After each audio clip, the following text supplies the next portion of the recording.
What's up everyone, Elmi here. Looking at the comments, I'm looking through some more requests for future videos, and I came across this one right here from Marissa May, and she says, "Hey Don, can you please do a reaction video to top 10 greatest Spider-Man movie villains?" Gladly, Marissa, and I have a pretty good idea of who's going to be on this list. This is going to be a video from Watch Mojo. They tend to make all kinds of top 10s. Alright, so got the video loaded up. Let's dive right in. What about my generous proposal? Are you in or are you out? Welcome to Watch Mojo, and today we're counting down our picks for the top 10 Spider-Man movie villains. You're scared. I bet you're glad when your old pal Spider-Man showed up in the elevator the morning. For this list, we're looking at the most threatening, sympathetic, and intimidating antagonists in live-action and animated webhead films. If you haven't seen them all, watch out for spoilers ahead. Who's your favorite Spider-Man big bad? Let us know in the comments below. I was about to say, I have seen them all, so I'm not worried about spoilers. Number 10, Harry Osborn, aka New Goblin, Spider-Man 3. Harry, you knew this was coming, Pete. But he didn't do it, man. After Norman Osborn perishes in battle in 2002 Spider-Man, his son Harry believes Spider-Man landed the fatal blow.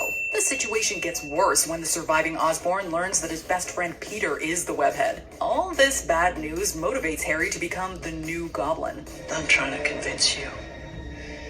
You took him from me. He loved me. He tried his best to dismantle Peter's life and crush Spider-Man. And since audiences knew how close Harry used to be with the hero, it was sad watching the Goblin lose his way. Unfortunately, the villain's attempts to turn over a new leaf ultimately led to his swift demise. Fans will always remember Harry as a complex and misguided character who embraced his heroic side a little too late. None of that matters, Peter.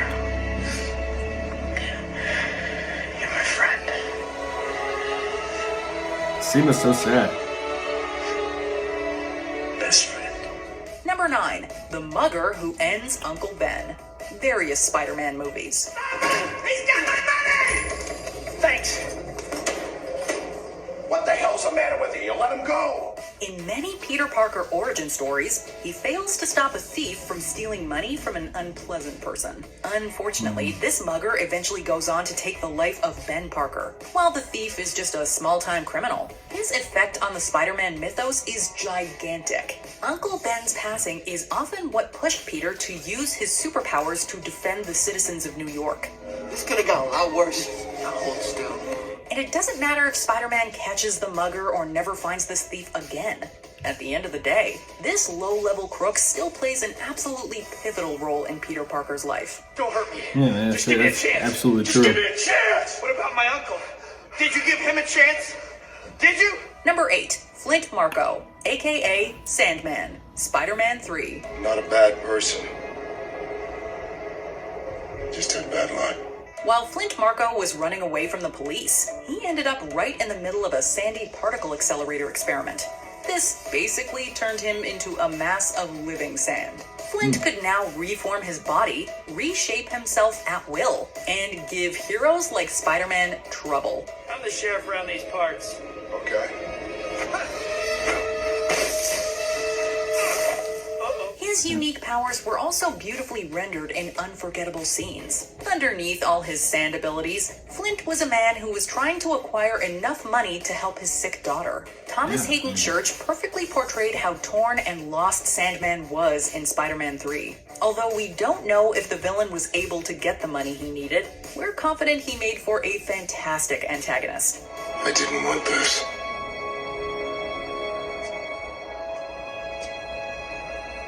But I had no choice. Number 7, listen to Aaron Davis, aka the Prowler, Spider-Man Into the Spider-Verse. I'll find them. You know me, sir. I don't ever quit. Aaron Davis was a funny and caring man who often mentored his nephew. At the same time, he was an intimidating supervillain known as the Prowler that relentlessly pursued his targets. Aaron's worlds collided after his nephew Miles became Spider-Man. Watching the Prowler unknowingly hunt his own nephew made for a few sad and nail-biting moments. Thankfully, Aaron immediately decides not to hurt Miles after learning the truth. Prowler, what are you waiting for? Finish it.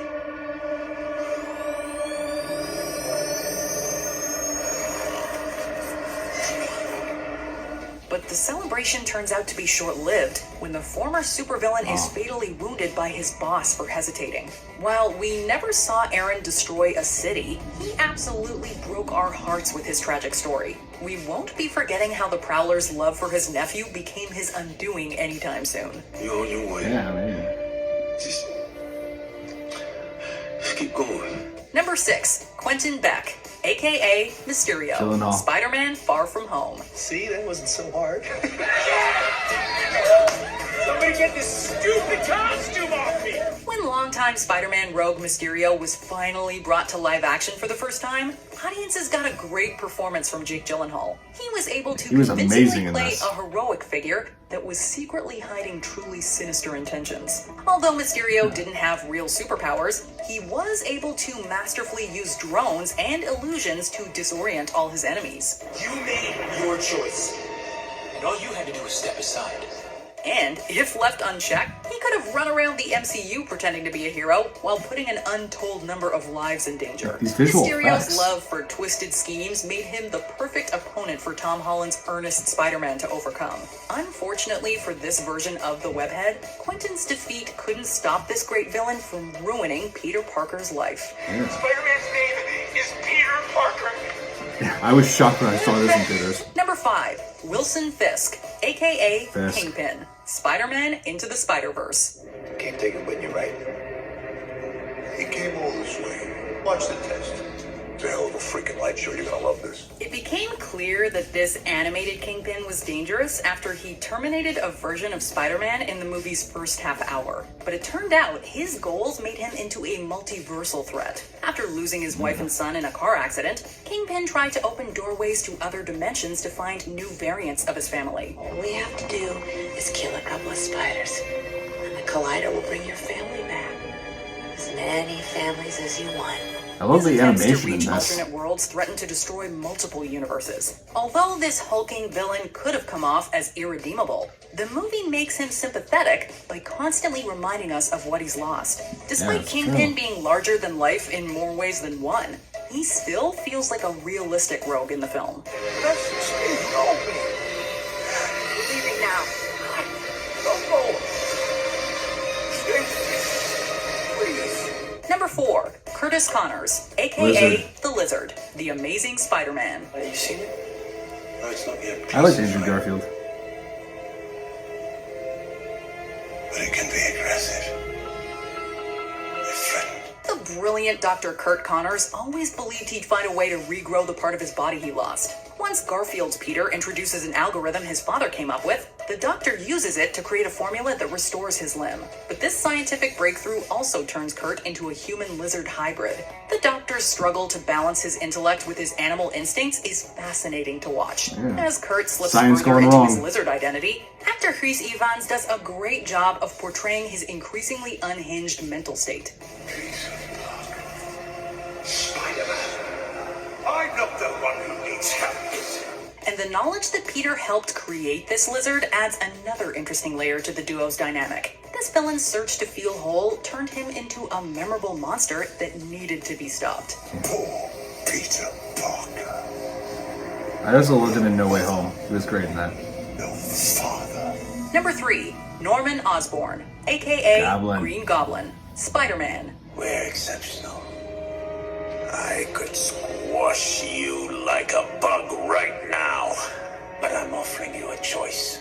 An experimental chemical turned Willem Dafoe's Norman Osborn into a legendary comic book antagonist. While the businessman gains enhanced strength and reflexes that make him capable of fighting Spider-Man, his abilities come at the cost of his sanity. Dafoe That's true. fully commits to all the character's highs and lows. And since he delivers all his loved seeing dialogue this in theaters when I was unique 10. and energetic ways, most of his lines are extremely quotable. The cunning warrior attacks neither body nor mind.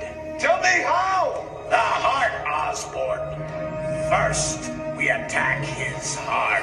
While Dafoe's performance can feel a little ridiculous at times, he knows how to turn back on the menace for the movie's darkest scenes. We truly worried about the webhead whenever the Green Goblin attacked. Dafoe's ability to leave us scared and laughing in the same movie shows how excellent he was for this villainous role. Itsy bitsy spider went up the water spout. Down came the Goblin and took the spider out. Number 2, Adrian Toomes, aka Vulture, Spider-Man Homecoming. I'm gonna give you one chance. Are you ready?